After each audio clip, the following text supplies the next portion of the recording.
Cash App is one of the easiest way to send, receive and manage your money. If you are new and want to get started, here is a step-by-step guide on how to sign up. Firstly, you need to download the Cash App and you will find the link in the description of both Android and iOS. And if you sign up through our link, you will get a $10 bonus in your account absolutely free.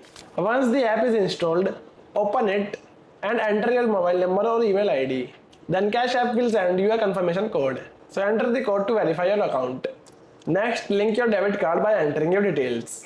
This connects your bank account to Cash App for seamless transactions. Now create your unique cash tag. This acts as your username and makes it easy for others to send you money. And at last, enter your zip code to complete the setup. Once you are on the app, to add money, tap on the banking icon on the home screen. Select Add Cash and enter the amount you want to load into your account. And to send money, type in the amount, tap on Pay, and enter the recipient's cash tag, email ID or phone number.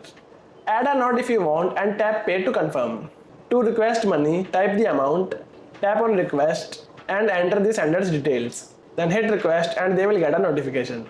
Want more features? You can order a free Cash App card or a Visa debit card linked to your balance. And you can even set up direct deposit to get your paychecks straight into Cash App. And that's it. You are all set to start using Cash App. If this video helped you, then give it a like, share it with your friends and subscribe to the channel for more helpful guides.